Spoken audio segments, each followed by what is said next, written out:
Good morning everybody. पिछले class में हम लोग प्रोटॉन और न्यूट्रॉन निकालना सीख रहे थे। अब देखिए, कुछ एग्जाम्पल मैंने बनाने के लिए आपको दिया था कि प्रोटॉन और न्यूट्रॉन कैसे निकाले जाते हैं। तो मैं पहले 2 मिनट में पहले पिछली बातों को मैं रिवीजन कर लेता हूँ। आपको मैंने ये बताया था कि परमाणु हमारा गोलाकार होता है, atom is of spherical shape. परमाणु गोलाकार होता है, हालांकि एग्जैक्टली से बोला जाए तो कहा जाएगा कि एलिप्टिकल होता है, लेकिन फिर भी हम लोग बोल सकते हैं कि परमाणु गोलाकार होता है। और उस गोले के जो सबसे सेंटर वाले पार्ट होते हैं, उस सेंट्रल पार्ट पे जो स्पेस है उसका नाम रखा गया है न्यूक्लियस। जो एटम है, उस एटम के जो सबसे सेंट्रल पार्ट है, उस सेंट्रल पार्ट का नाम रखा गया है न्यूक्लियस। और ये भी आपको बताया था कि न्यूक्लियस के अंदर में रहते हैं प्रोटॉन और न्यूट्रॉन, और न्यूक्लियस के बाहर जितने भी सर्कुलर पाथ होते हैं, वृत्ताकार रास्ता होता है, उसका नाम रखा गया था शेल या ऑर्बिट या एनर्जी लेवल। और उसमें आपको मैंने बताया था कि चक्कर लगाते रहता है इलेक्ट्रॉन। तो आपको प्रोटॉन और न्यूट्रॉन निकालने का तरीका मैंने बताया था। ये आपको मैंने बताया था कि किसी भी एलिमेंट का जो सिंबल होता है, तो सिंबल से ठीक पहले नीचे और ऊपर 2 नंबर होते हैं। तो नीचे वाले नंबर को क्या कहते हैं? Atomic number. याद होगा आपको, एटॉमिक नंबर का सिंबल क्या होता है? Z। और मास नंबर का सिंबल क्या होता है? A। और सिंबल दिया था X। तो सिंबल का ठीक पहले नीचे वाले नंबर को कहते हैं एटॉमिक नंबर, ऊपर वाले नंबर को कहते हैं मास नंबर। याद आ रहा है क्या? इस तरह से प्रोटॉन की संख्या निकालने के लिए प्रोटॉन का सिंबल था P, इलेक्ट्रॉन का सिंबल है E और न्यूट्रॉन का सिंबल है N। प्रोटॉन और न्यूट्रॉन मैंने निकालना आपको बताया था कि प्रोटॉन का संख्या निकालने के लिए प्रोटॉन की संख्या एग्जैक्टली नीचे वाले के बराबर होता है, इसका मतलब एटॉमिक नंबर के बराबर होता है। और न्यूट्रॉन निकालने के लिए मैंने आपको बताया था कि मास नंबर में से एटॉमिक नंबर को घटाना पड़ता है, यानी न्यूट्रॉन निकालने के लिए A - Z था हमारा फंडा, और इलेक्ट्रॉन निकालना मैंने आपको बताया नहीं था। तो इस तरीके से मैंने देखा कि प्रोटॉन और न्यूट्रॉन आप आसानी से निकाल सकते हैं। तो अब देख सकते हैं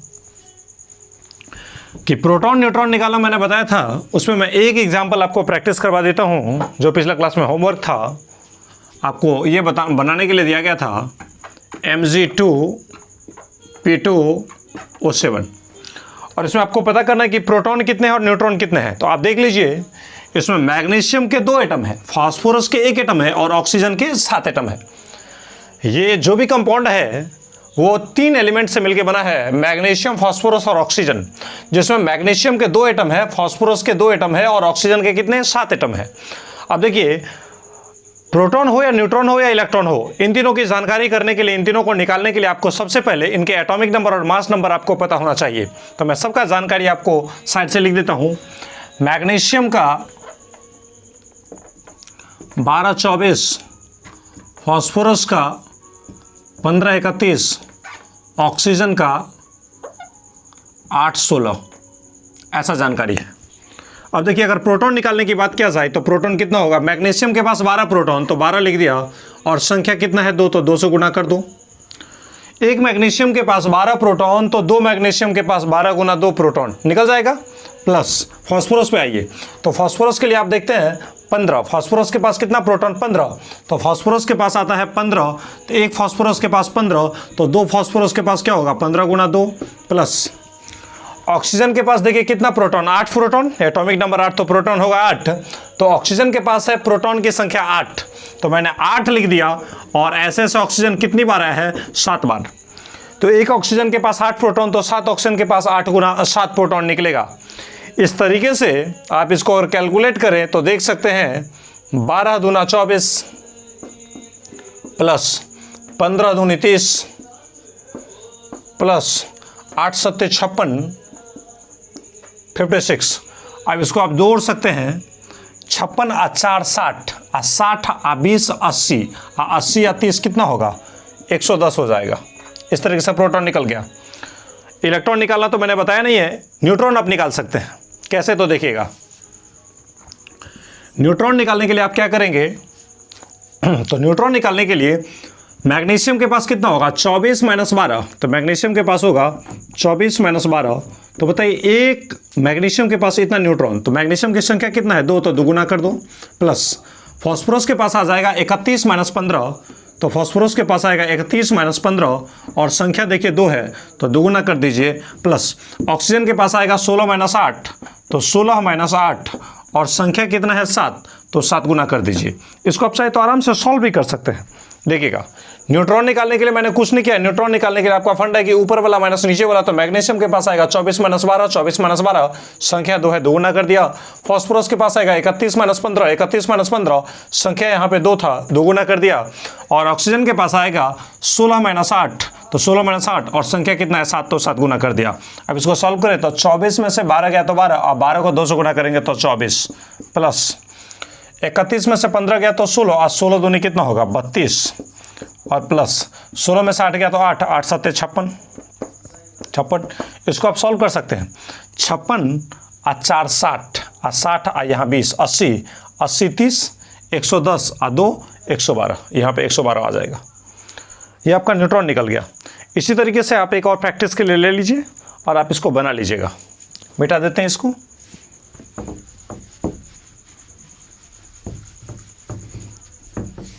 इन सब बातों को आप कॉपी में लिख के केमिस्ट्री का एक सेपरेट कॉपी बनाएगा जिसमें सिर्फ पूरे लेक्चर के बातें रहेंगे, और इसको लिखने के बाद आपको क्या होगा कि रिवीजन करना आसान रहेगा। अब देखिए एक एग्जांपल आप बना के देखिए। Na2H2O3, इसका बना लीजिएगा क्या क्या, प्रोटॉन और न्यूट्रॉन। तो सोडियम के पास आएगा जानकारी 11 23, सल्फर के पास 16 32, ऑक्सीजन के पास 8 16, ऐसा। इसको आप आराम से बना लीजिए। नोट कर लिए, मिटा दूँ? चलिए मिटाते हैं। इसमें आप प्रोटॉन न्यूट्रॉन निकालेगा, मिटा देते हैं। अब देखिए मैं कुछ एलिमेंट का एटॉमिक नंबर और मास नंबर, आपको पता है कि सिंबल के ठीक पहले नीचे और ऊपर 2 नंबर होते हैं, जिसमें नीचे वाले नंबर को हम कहते हैं एटॉमिक नंबर और ऊपर वाले नंबर को क्या बोलते हैं, मास नंबर। तो मैं 2 नंबर लिखता हूँ, एक नीचे भी नंबर लिखता हूँ, एक ऊपर भी नंबर लिखता हूँ, और नीचे वाले नंबर को क्या बोलेंगे, एटॉमिक नंबर, और ऊपर वाले नंबर को मास नंबर, ऐसा हम लिखते हैं। तो चलिए आइए देखते हैं कुछ एलिमेंट का हम जानकारी आपको दे रहे हैं जिसका इस्तेमाल आपको बार बार होगा।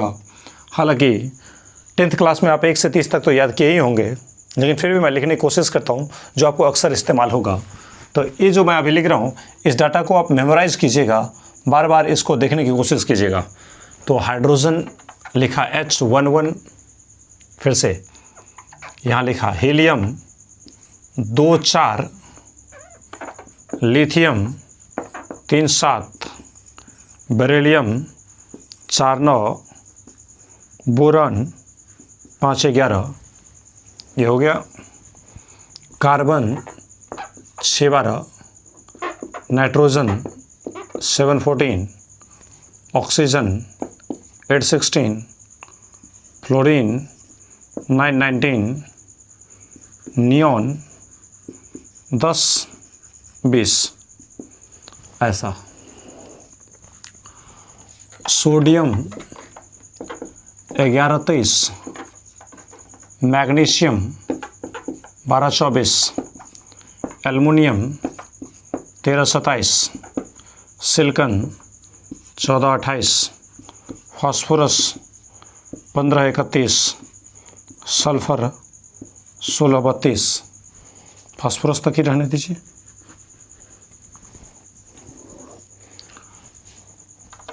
Sulphur 16 32, chlorine 17 35, and chlorine 17 37, argon 18 40, potassium 19 39, calcium 20 40, scandium 21 43, titanium 22 48, vanadium 23 51, chromium 24 52, manganese 25 55, iron 26 56, cobalt 27 59, nickel 28 59, copper 29 63, सारे 63 होता है लेकिन 63 लेते हैं। जिंक 30, एटॉमिक वेट इसका होता है 65.4 लेकिन 65 लिया जाता है। उसके बाद ब्रोमीन 3580, सिल्वर 47,107, उसके बाद टीना 50,119, उसके बाद गोल्ड 79,197, उसके बाद HG मरकरी 80,200। देखिए इसमें उन सभी एलिमेंट को मैंने लिखने की कोशिश की है जिसको आप केमिस्ट्री में बार बार इस्तेमाल करते हैं। यहाँ आप देख सकते हैं कि क्लोरीन 1735 और क्लोरीन 1737 लिखा है। आपको हमने पिछला क्लास में बताया था आइसोटोप्स जिनके एटॉमिक नंबर तो सेम होते हैं लेकिन मास नंबर अलग अलग होते हैं। और इसके सबसे बड़ी खासियत क्या होती है कि आप अगर पीरियोडिक टेबल में देखेंगे तो क्लोरीन का 17 और 35.5 इस्तेमाल किया रहता है, तो 35.5 इसका मास नंबर नहीं होता है। ये जो 35.5 होता है, ये 35.5 उसका एटॉमिक वेट होता है। और मास नंबर, एटॉमिक मास और एटॉमिक वेट ये तीनों ही अलग अलग क्वांटिटी होती है। आपको मैं पिछला ही क्लास में बता दिया था कि मास नंबर जो होती है वो प्रोटॉन और न्यूट्रॉन की संख्याओं का जोड़ होता है। मास नंबर जो होती है वो प्रोटॉन और न्यूट्रॉन की संख्याओं का जोड़ होता है, जबकि एटॉमिक मास अलग होता है और एटॉमिक वेट अलग होता है। तो आप जो पीरियोडिक टेबल में लिखा हुआ देखते हैं कि क्लोरीन 17 और 35.5, यहाँ पे 35.5 देखते हैं, वो उसका एटॉमिक वेट होता है और एटॉमिक वेट निकाला जाता है। हम भी निकालेंगे, 11वीं के पहला चैप्टर में निकालेंगे और इसी दोनों डाटा से हम लोग वहाँ पे निकालेंगे।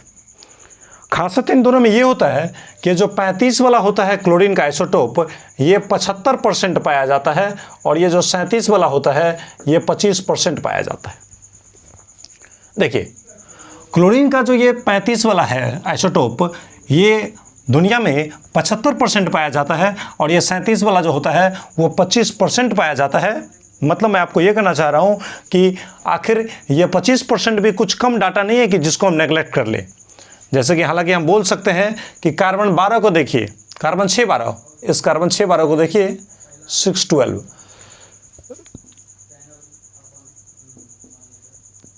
612, 613,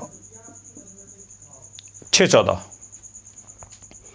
अब देखिए ये 612, तो ये 12 वाला जो आइसोटोप है ये वाकई में प्रकृति में 98% पाया जाता है। मतलब ये मैं कहना चाह रहा हूँ कि कार्बन 12 जो होता है वो 90 से 98% तक पाया जाता है और ये 13-14 जो होता है मात्र 2 से 10% पाया जाता है। तो 2% डाटा को आप चाहें तो नेगलेक्ट कर सकते हैं, इसलिए मैंने 13-14 को नहीं लिखा, सिर्फ 12 को लिखा, क्योंकि 12 का परसेंटेज कार्बन का बहुत ज़्यादा होता है, 90 to 98%, काफ़ी ज़्यादा परसेंटेज होता है। लेकिन यहाँ पे क्लोरीन के केस में क्या हो रहा है खासियत कि क्लोरीन में एक 75% है, दूसरा 25% है। तो 75 और 25% को आप नेगलेक्ट नहीं कर सकते हैं। इसमें 25% को आप कम ना समझे, इसको आप नेगलेक्ट नहीं कर सकते, इसलिए मजबूरी में मैंने दोनों लिखा। सर हम लोग इस्तेमाल क्या करेंगे? अगर आपको बोला जाएगा 35 वाला इस्तेमाल कीजिए तब तो आप डाटा 35 लेकर के पुट कीजिएगा। अगर बोला जाएगा 37 वाला डाटा इस्तेमाल कीजिए तब तो 37, अगर बोला जाएगा तो जो बोला जाएगा वो कीजिएगा। अगर बोला जाए 35 वाला क्लोरीन लीजिए तो आप क्लोरीन 35 वाला ही लेना, 37 वाला मत लेना। बोला जाए कि क्लोरीन 37 वाला लीजिए तो आप 37 वाला ही लेना। लेकिन सर अगर अभी कभी ऐसा हो कि क्लोरीन का इस्तेमाल किया हो लेकिन वो बोल नहीं रहा हो कि 35 लें कि 37 ले, तो उस समय ये देखा जाता है कि किसका परसेंटेज ज़्यादा होता है, उसी को हम लोग लेते हैं। तो आप ही बताइए, परसेंटेज 75% सबसे ज़्यादा किसका होता है? क्लोरीन 35 वाले फॉर्म का। इसलिए अगर क्लोरीन के बारे में जानकारी नहीं देगा कि भाई किस क्लोरीन को लेकर के आप सवाल को सॉल्व करें, तो उस समय आप 35 वाले क्लोरीन को लेकर के सवाल को सीधे आगे बढ़ा दीजिएगा। इसी तरीके से यहाँ पे देखिए सिल्वर में भी ऐसा ही कुछ कहानी होता है। एक सिल्वर 47,107 एंड और होता है सिल्वर 47,109। सिल्वर 47,107 और यहाँ पे होता है सिल्वर 47,109। इसमें देखिए खासियत क्या होता है, ये 107 ये होता है कितना 25% और ये 109 ये क्या होता है 75%। अब देखिए इसका अगर एटॉमिक वेट सिल्वर का देखेंगे तो पीरियडिक टेबल में लिखा हुआ देखिएगा, एटॉमिक वेट यहाँ पे 107 भी नहीं रहेगा, 109 भी नहीं रहेगा, वहाँ पे रहता है 108.5 के आसपास। 108.5 इसका सिंपल सी लाइन होता है कि अगर 108.5 आप यूज़ कर रहे हैं तो ये इसका एटॉमिक वेट होता है। लेकिन मैंने आपको पहले ही बोल दिया कि प्रोटॉन, इलेक्ट्रॉन और न्यूट्रॉन निकालने के लिए आपको एटॉमिक नंबर और मास नंबर की जानकारी चाहिए, आपको एटॉमिक वेट की जानकारी नहीं चाहिए, इसलिए मैंने ऐसा लिख दिया। अगर बोला जाएगा कि सिल्वर 107 वाला इस्तेमाल कीजिए तब तो आपको 107 ही लेना है। अगर बोला जाएगा सिल्वर 109 इस्तेमाल कीजिए, इसका मतलब 109 ही आपको लेना है। अगर वो कुछ नहीं बोल रहा है, ना तो वो बोल रहा है सिल्वर 107 को इस्तेमाल कीजिए, ना ही बोल रहा है सिल्वर 109 को इस्तेमाल कीजिए, तो आप किसको इस्तेमाल कीजिए? तो जिसका परसेंटेज ज़्यादा होता है, जिसका एबंडेंस ज़्यादा होता है, जिसका उपलब्धि ज़्यादा होता है, उसी एलिमेंट को लेकर के हम लोग आगे भाग जाएंगे। इसका मतलब सिल्वर के केस में 75% 109 का फॉर्म पाया जाता है, इसलिए आपको सिल्वर 109 लेकर के सवाल को सॉल्व करना पड़ेगा। जो अगर बोलता है कि आप इसको लीजिए तब तो आप उसी को लीजिए जिसको बोलता है लेने के लिए, लेकिन वो कुछ नहीं बोलता है तो आप उस आइसोटोप को लीजिए जिसका परसेंटेज ज़्यादा होता है। जैसे क्लोरीन में आप 35 वाला को लेकर आगे भाग जाइएगा, जैसे सिल्वर में आप 109 वाला को लेकर आगे भाग जाइएगा। बस मेरा कहने का मतलब यही है। मैंने मोर और लेस उन सभी डाटा को लिख दिया है जिसका केमिस्ट्री में अक्सर इस्तेमाल होते रहते हैं। बाद बाकी इसके अलावा एक आध अगर यूज हो जाए तो वो अलग बात है, लेकिन ज़्यादातर केमिस्ट्री में इन सारे एलिमेंट का इस्तेमाल होता है। आप इसे नोट कर लेंगे और इसे एक दो बार आप मेमोराइज करने की कोशिश करेंगे ताकि आपको बार बार ये नोट देखना ना पड़े। और प्रोटॉन न्यूट्रॉन निकालते निकालते आपकी प्रैक्टिस इतना ज़्यादा हो जाएगा, इतना ज़्यादा हो जाएगा कि ये सब आपके जुबान पर ऐसे ही आ जाएगा। चलिए फिर से हम आगे बढ़ते हैं, अपनी बातों को आगे बढ़ाते हुए इसको रबिंग कर दिया जाए।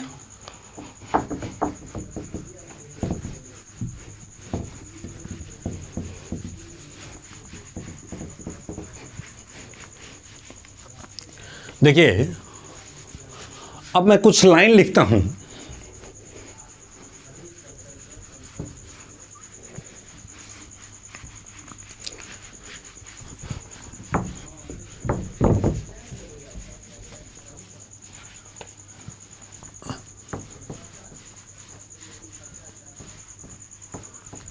अब देखिए यहां से आप देख सकते हैं किसी भी एलिमेंट में प्रोटॉन, इलेक्ट्रॉन, न्यूट्रॉन ये तीन चीज़ हमें निकालना होता है।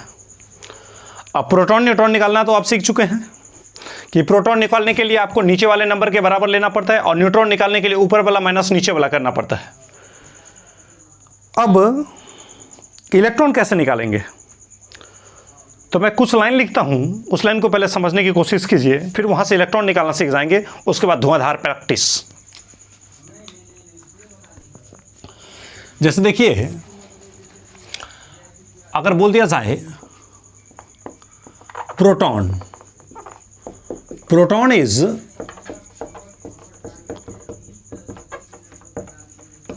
Positively charged. प्रोटॉन जो होते हैं वो पॉजिटिवली चार्ज्ड होते हैं, धनावेशित कण होते हैं, यानी प्रोटॉन पे चार्ज होता है पॉजिटिव। तो प्रोटॉन पे चार्ज लिया पॉजिटिव। अब फिर से बात आ गया आखिर कितना प्लस, तो एक पॉजिटिव लेते हैं, यूनिट पॉजिटिव। आप इसे सीधा प्लस लिख दीजिए या +1 लिख दीजिए, बात बराबर होता है। एक प्रोटॉन पे एक ही पॉजिटिव लिया जाता है, तो इसको लिख दिया P+। अगर इससे फिर से इलेक्ट्रॉन के बारे में बात किया जाए तो हमने यहां से लिखा electron is negatively charged. Electron is negatively charged, इसका मतलब इलेक्ट्रॉन पे कौन सा चार्ज होता है? तो माइनस चार्ज होता है। यानी प्रोटॉन पे चार्ज होता है पॉजिटिव और इलेक्ट्रॉन पे चार्ज होता है नेगेटिव। यानी इलेक्ट्रॉन इज नेगेटिवली चार्ज्ड, यानी इलेक्ट्रॉन पे कौन सा चार्ज होता है? तो नेगेटिव चार्ज होता है। फिर इसके बाद देखा जाए न्यूट्रॉन, तो न्यूट्रॉन नालायक पार्टिकल होता है, बिना काम का पार्टिकल होता है। वाकई में इसके पास किसी भी प्रकार का चार्ज नहीं होता है। मतलब जिस पे चार्ज नहीं होता है उसे चार्जलेस आप बोलते हैं, उसे आप आवेशहीन बोलते हैं, उसी को आप न्यूट्रल बोलते हैं। तो हम कहने का मतलब यह है कि प्रोटॉन पे होते हैं पॉजिटिव चार्ज, इलेक्ट्रॉन पे होते हैं नेगेटिव चार्ज, और neutron has no any charge, that is neutron is electrically neutral, यानी neutron does not contain charge character. तो न्यूट्रॉन इज इलेक्ट्रिकली न्यूट्रल, इसका मतलब न्यूट्रॉन पे चार्ज कितना होता है? 0 होता है। देखिए प्रोटॉन पे चार्ज होते हैं पॉजिटिव +1 चार्ज, इलेक्ट्रॉन पे चार्ज होता है नेगेटिव, इसका मतलब -1 चार्ज, और न्यूट्रॉन पे किसी भी प्रकार का चार्ज नहीं होता है। और एक 9th के चैप्टर में एटॉमिक स्ट्रक्चर, परमाणु की संरचना आप किताब पढ़े होंगे केमिस्ट्री में, तो उसमें एक लाइन लिखा रहता है परमाणु विद्युतः उदासीन होते हैं, एटम इज इलेक्ट्रिकली न्यूट्रल। इसका मतलब एटम का टोटल चार्ज क्या होता है? 0 होता है, एटम पे किसी भी प्रकार का चार्ज नहीं होता है। तो मैं उस लाइन को भी लिख रहा हूं, इसमें मैं लिख रहा हूं line, atom is electrically neutral. Atom is electrically neutral, इसका मतलब ये निकला कि एटम पे किसी भी प्रकार का चार्ज नहीं होता है। एटम हमारा चार्जलेस पार्टिकल होता है, यानी एटम पे कितना चार्ज होता है? तो 0 चार्ज होता है। आप गौर से देखिए, मैं एक चीज आपको निकालना यहीं से लॉजिकली बता देता हूं कि एटम के अंदर में 3 प्रकार के पार्टिकल है, प्रोटॉन है, इलेक्ट्रॉन है, न्यूट्रॉन है। हालांकि मैं आपको यह भी बोल चुका हूं कि एटम के अंदर में सिर्फ 3 ही प्रकार के पार्टिकल नहीं होते हैं, बहुत सारे प्रकार के पार्टिकल होते हैं, लेकिन मेनली हम लोग काउंटिंग करने के लिए 3 पार्टिकल को लेते हैं, प्रोटॉन, इलेक्ट्रॉन, न्यूट्रॉन। इसके अलावा भी बहुत सारे पार्टिकल होते हैं, मेसॉन, पियोन, जियोन, gluon, anti proton, anti neutrino. इस प्रकार से एटम के अंदर में बहुत सारे प्रकार के पार्टिकल होते हैं, लेकिन हम लोग कैलकुलेशन के लिए मात्र 3 पार्टिकल को लेते हैं, एक प्रोटॉन, दूसरा इलेक्ट्रॉन, तीसरा न्यूट्रॉन। PEN, प्रोटॉन, इलेक्ट्रॉन और न्यूट्रॉन। प्रोटॉन होता है पॉजिटिवली चार्ज, यानी प्रोटॉन पे पॉजिटिव चार्ज होता है। इलेक्ट्रॉन होता है निगेटिवली, यानी नेगेटिव चार्ज होता है। और neutron has no charge, that is neutron is electrically neutral. Neutron पे किसी भी प्रकार का चार्ज नहीं होता है। और ओवरऑल अगर एटम की बात किया जाए तो एटम पे भी किसी भी प्रकार का चार्ज नहीं होता है। आप जरा सोचिए, ये मान लीजिए कोई एटम है। अब इस एटम में 3 चीज है, प्रोटॉन है, इलेक्ट्रॉन है और न्यूट्रॉन है। गौर से देखिए, थोड़ा समझिएगा। ये कोई एटम है जिस एटम में 3 प्रकार के पार्टिकल है, प्रोटॉन है, इलेक्ट्रॉन है, न्यूट्रॉन है। अब आप ये सोचिए कि इस एटम का टोटल चार्ज है 0, टोटल चार्ज 0 है। और ये भी आपको पता है कि इस न्यूट्रॉन का चार्ज होता है 0, न्यूट्रॉन पे कोई चार्ज होता ही नहीं है। और ये भी आपको पता है कि प्रोटॉन पे चार्ज कितना होता है, प्लस लिखें या +1 लिखे बात बराबर है। इलेक्ट्रॉन पे चार्ज कितना लिखे, तो इलेक्ट्रॉन पे माइनस लिखे या -1 लिखे बात बराबर है। अब आप ही सोचिए कि टोटल चार्ज अगर 0 है तो इसका मतलब क्या निकला कि न्यूट्रॉन को तो चार्ज में कोई कंट्रीब्यूशन ही नहीं है। चार्ज के दृष्टिकोण से न्यूट्रॉन का तो एटम में कोई योगदान ही नहीं है। न्यूट्रॉन पे तो किसी भी प्रकार का चार्ज है ही नहीं, यानी चार्ज की अगर बातें किया जाए तो न्यूट्रॉन को आप चार्ज के मामले में हटा भी सकते हैं, क्योंकि न्यूट्रॉन बोलते हैं कि भाई हम तो कोई चार्ज रखते नहीं हैं, इसलिए जब आप चार्ज की बातों का अध्ययन कर रहे हैं तो अगर हमें आप एटम से साइड कर दे तब भी हम खुश हैं, हमारी कोई चर्चा ही मत करो, कोई टेंशन नहीं है। हम भाई सीधी सी पार्टिकल होते हैं, हम लोचा नहीं करते हैं, हम अपने ऊपर में किसी प्रकार का चार्ज नहीं रखते हैं। चार्ज रखने वाले ये दोनों पार्टिकल है। आप इन दोनों के बारे में ज़रा सोचिए, क्योंकि न्यूट्रॉन का तो चार्ज में कोई योगदान ही नहीं था। अब जरा सोचिए, प्रोटॉन बोलता है कि हम रखते हैं +1 चार्ज, इलेक्ट्रॉन बोलते हैं कि हम रखते हैं -1 चार्ज। तो बताइए, प्रोटॉन बोलता है हम हैं +1, इलेक्ट्रॉन बोलता है हम हैं -1, और टोटल चार्ज होना है कितना, 0। तो इसका मतलब ये निकला कि अगर प्रोटॉन 2 होगा तो प्लस कितना हो जाएगा, 2 + 2 हो जाएगा। और अगर इलेक्ट्रॉन 1 ही रहे तो होगा -1। तो बताइए टोटल चार्ज कभी 0 हो सकता है क्या? नहीं हो सकता है। तो सर प्रोटॉन अगर 2 होगा तो बताइए टोटल चार्ज 0 करने के लिए इसमें इलेक्ट्रॉन भी कितना करना पड़ेगा, 2 ही करना पड़ेगा। तभी तो प्रोटॉन पे 1 पॉजिटिव तो 2 प्रोटॉन पे 2 पॉजिटिव। एक इलेक्ट्रॉन पे एक नेगेटिव तो 2 इलेक्ट्रॉन पे 2 नेगेटिव। इस प्रकार से प्रोटॉन का चार्ज आया +2, इलेक्ट्रॉन का चार्ज आया -2, मिला के होगा 0, और न्यूट्रॉन पहले से ही है चार्ज 0। इसका मतलब एटम का टोटल चार्ज कितना होगा? 0। यानी चार्ज 0 करने के लिए कॉन्सेप्ट ये लगाना पड़ेगा कि जितना प्रोटॉन होगा उतना ही इलेक्ट्रॉन होगा। प्रोटॉन अगर है 2 तो इलेक्ट्रॉन भी कितना रखना पड़ेगा? 2। मेरा कहने का मतलब ये है, इसका मतलब ये निकला कि जब जब चार्ज 0 होगा, और से सुनिएगा मेरी बातों को, जब जब चार्ज 0 होगा उस समय जितना प्रोटॉन उतना ही इलेक्ट्रॉन, तभी तो इसका टोटल चार्ज 0 हो पाएगा। क्योंकि प्रोटॉन बोलेगा जितना पॉजिटिव, इलेक्ट्रॉन बोलेगा उतना ही नेगेटिव, तो टोटल चार्ज 0 हो जाएगा। इसका मतलब ये निकला कि न प्लस का झंझट, अगर प्लस चार्ज नहीं हो एटम पे, अगर माइनस चार्ज नहीं हो आयन पे, तो उस समय जब न प्लस और माइनस का कोई झंझट नहीं हो, कोई लफड़ा नहीं हो, यानी उस समय का टोटल चार्ज अगर 0 हो, तो टोटल चार्ज 0 तब होगा जब जितना प्रोटॉन होगा उतना ही इलेक्ट्रॉन होगा। तो मेरे कहने का मतलब यही है कि न प्लस का झंझट न माइनस का लफड़ा, इसका मतलब ही चार्ज 0 होता, और जब जब चार्ज 0 होगा जितना प्रोटॉन उतना ही इलेक्ट्रॉन। फिर से सुनिएगा मेरे इस डायलॉग को, मैंने क्या बोला?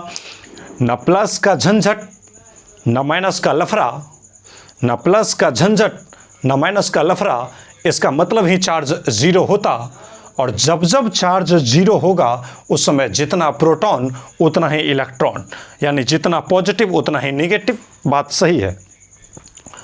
मतलब मैं यहाँ से एक लाइन फंडा निकाल सकता हूँ कि अगर एटम का टोटल चार्ज 0 कर दिया जाए तो उस समय में जितना प्रोटॉन आता है उतना ही इलेक्ट्रॉन भी होता है। तो अगर किसी के पास प्रोटॉन है 10 तो उसका इलेक्ट्रॉन भी श्योर है कितना होगा? 10। मतलब आंख बंद करके सीधे प्रोटॉन की संख्या इलेक्ट्रॉन के बराबर कर दीजिए।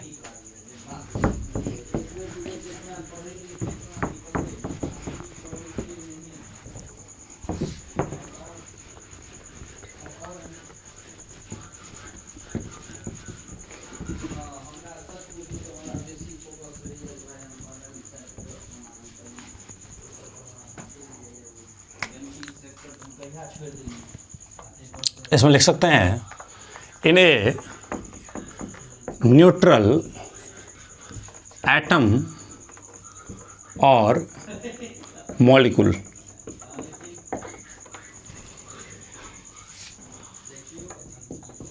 number of electrons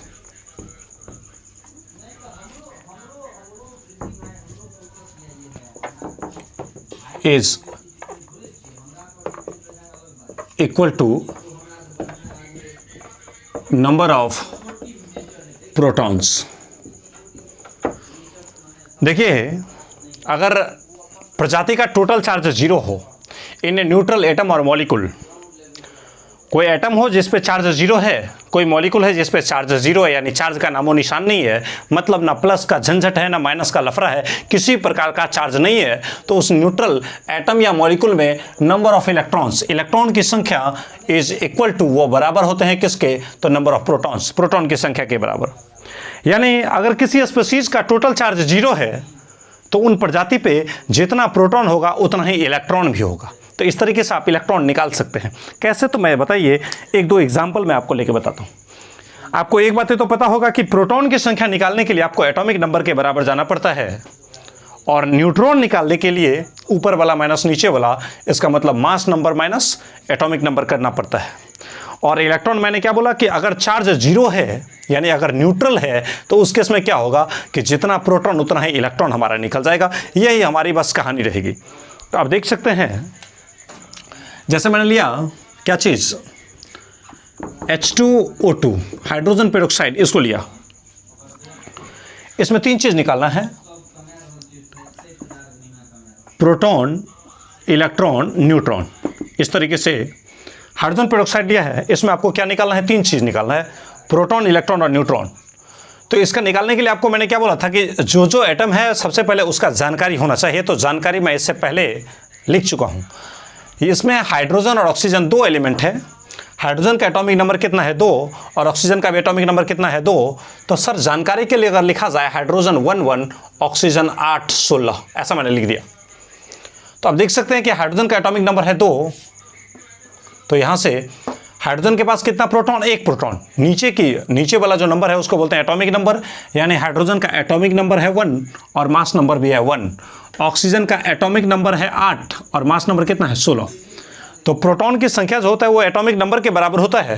तो यहाँ से आप देख सकते हैं कि हाइड्रोजन के पास कितना प्रोटॉन? तो एक प्रोटॉन, तो एक प्रोटॉन लिख दिया, और संख्या कितना है? 2, तो दुगुना कर दिया प्लस।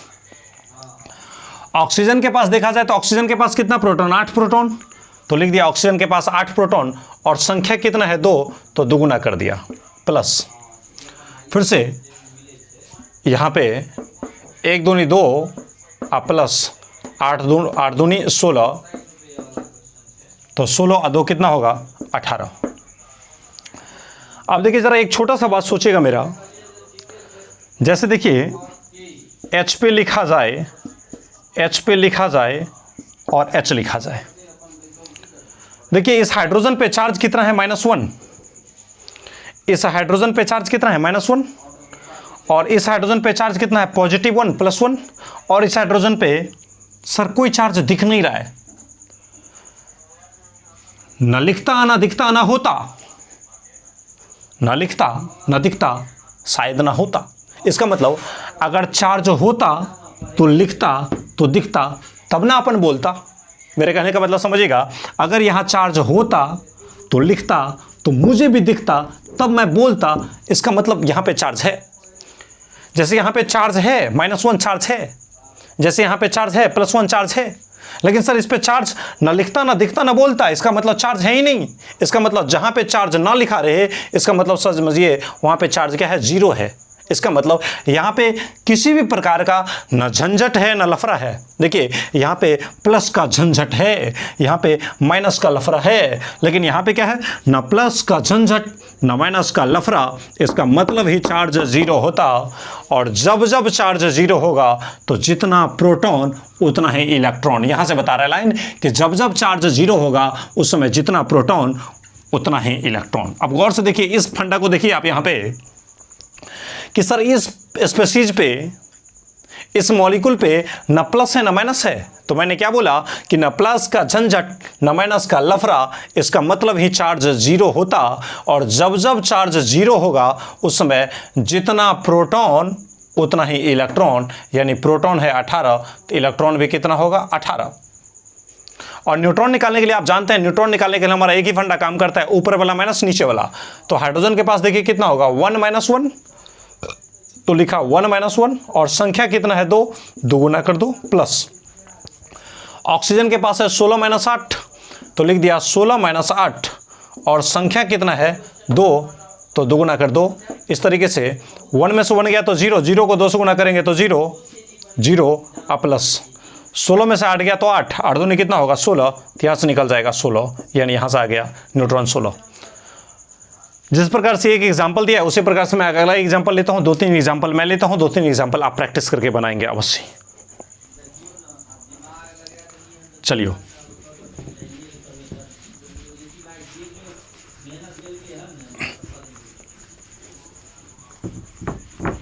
अब देखिए एक और एग्जाम्पल लेते हैं। Fe2O3, जैसे आयरन 26-56, ऑक्सीजन 8-16। अब देखिए प्रोटॉन, इलेक्ट्रॉन, न्यूट्रॉन। अब देखिए प्रोटॉन की संख्या निकालने के लिए नीचे वाले के बराबर होता है इलेक्ट्रॉन, तो जितना प्रोटॉन होगा, सर यहाँ पे न प्लस का झंझट है न माइनस का लफड़ा है, इसका मतलब चार्ज 0 होगा। और जब जब चार्ज 0 होगा जितना प्रोटॉन उतना ही इलेक्ट्रॉन होगा। तो ये निकल गया Fe2O3 में। गौर से देखिए इसमें प्रोटॉन कितना है? 26, और संख्या कितना है? 2, दुगुना कर दो प्लस। ऑक्सीजन के पास कितना प्रोटॉन है? 8, और संख्या कितना है? 3, 3 गुना कर दो। तो यहाँ से क्या होगा? 26 दूनी 52 प्लस 8 या 24, तो यहाँ से निकल जाएगा 4 2 6 और 5 2 7, 76 हो जाएगा। अब इसमें देखिए किसी भी प्रकार का चार्ज नहीं है। इसका मतलब आप क्या बोल सकते हैं कि ना प्लस का झंझट ना माइनस का लफड़ा है, इसका मतलब ही चार्ज 0 होगा। और जब जब चार्ज 0 होगा तो उस समय जितना प्रोटॉन उतना ही इलेक्ट्रॉन। तो प्रोटॉन अगर है 76 तो इलेक्ट्रॉन भी कितना होगा 76। और न्यूट्रॉन निकालने के लिए देखिए आपका क्या फंडा काम करेगा। तो न्यूट्रॉन निकालने के लिए ऊपर वाला माइनस नीचे वाला यानी 56 माइनस 26 होगा। न्यूट्रॉन निकालने के लिए हो जाएगा 56 माइनस 26 ये बन जाएगा। और इसका संख्या कितना है 2 तो 2 गुना कर दो। प्लस ऑक्सीजन के पास क्या होगा 16 माइनस 8 तो ऑक्सीजन के पास हो जाएगा 16 माइनस 8 और संख्या कितना होगा 3 तो इसको 3 गुना कर दीजिए। तो यहाँ से क्या निकल जाएगा 56 में से 26 गया तो क्या बचेगा 30 और 30 दूना कितना होगा 60। अब प्लस 16 में से 8 गया तो 8 दिया कितना होगा 24 तो 60 और 24 कितना होगा 84 ये हो जाएगा। इसका आप निकाल सकते हैं। इस तरीके से आपके मन में ये भी आ रहा होगा कि सर आप तो अभी ऐसा एग्जाम्पल ले रहे हैं जिसमें किसी भी प्रकार का चार्ज नहीं है। तो जिसमें किसी प्रकार का चार्ज नहीं है उसको आप बना रहे हैं। तो सर चार्ज वाले कैसे बनाएंगे? चार्ज वाले बनाना बड़ा ही आसान होता है बनना, लेकिन उसको मैं अगले लेक्चर में डिस्कस करना चाहता हूँ। चार्ज के कॉन्सेप्ट को कैसे डील किया जाए, अगर चार्ज आ जाए तो कैसे डील होगा। मैं 1-2 एग्जाम्पल आपको दे देता हूँ बनाने के लिए, बहुत ही बेहतरीन एग्जाम्पल। मिटा दें इसको। जैसे आप बना के लाएंगे Al2SO4 इसको बनाएंगे MgNO3 और फिर से अब इसको आप बना सकते हैं AlOH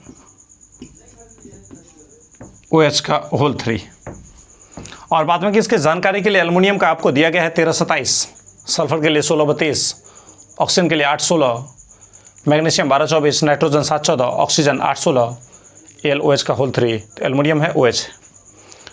इन तीनों क्वेश्चन को लिख लीजिए। इसमें से मैं एक क्वेश्चन आपको बना देता हूं अभी और 2 क्वेश्चन आप खुद ही बनाएंगे। नोट कर लिए होंगे। इस क्वेश्चन को मैं खुद ही डिस्कस करता हूं और इस क्वेश्चन को आप बनाइएगा अपने कॉपी में।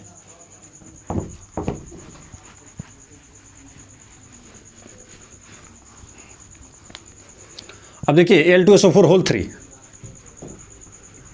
अब इसमें अगर बनाने की कोशिश करेंगे तो प्रोटॉन, इलेक्ट्रॉन, न्यूट्रॉन। अब देखिए एल्युमिनियम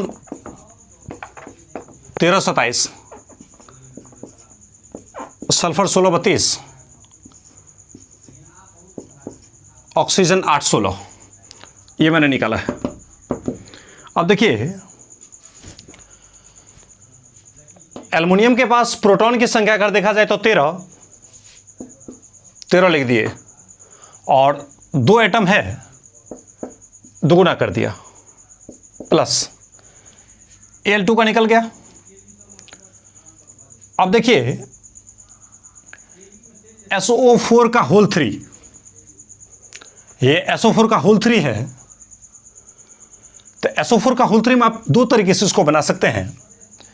एक तो 1 या 3 सल्फर और 4 या 12 ऑक्सीजन अलग कर दीजिए। इसको बनाने का एक और तरीका मैं बता रहा हूं यहाँ पे। इसको आप ऐसे भी बना सकते हैं।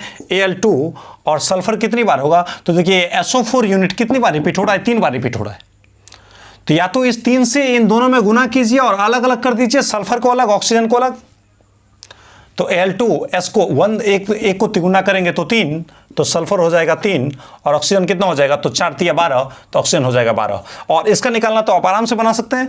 एल्युमिनियम का होता है 13 और 2 एटम था तो 2 गुना कर दिया। सल्फर का कितना होता है 16, तो यहाँ पे लिख देंगे क्या चीज़ 16 और संख्या कितना है 3 तो 3 गुना कर दिया, प्लस ऑक्सीजन के लिए अगर बातें किया जाए तो ऑक्सीजन का होता है 8 तो 8 लिख दिया और संख्या कितना है 12 तो इसको 12 से गुना कर दिया। ऐसा इसका मतलब ये निकल रहा है कि इस तरीके से भी आप इसको सॉल्व कर सकते हैं। या इसी को बनाने का दूसरा तरीका हमारा ये रहेगा कि देखिए एल्युमिनियम एटम जो है वो 2 बार रिपीट हुआ, तो एल्युमिनियम का एटॉमिक नंबर लिख करके मैंने 2 से गुना किया। और ये SO4 यूनिट जो है वो कितनी बार रिपीट है 3 बार। गौर से देखिए यहाँ पे ये SO4 ये पूरा यूनिट ही रिपीट हो रहा है कितनी बार 3 बार। इसका मतलब ये होता है कि इस पूरे यूनिट का हम निकाल अगर ले यहाँ पे और इसको 3 गुना कर दे तो इस पूरे SO4 होल 3 का निकल जाएगा। तो सर इस सल्फर का निकालने की कोशिश करते हैं। तो सल्फर का देखिए तो कितना होगा, सल्फर का है 16, तो इसको 16 लिख दिया और यहाँ पे संख्या 1 है तो 1 से गुना किया प्लस।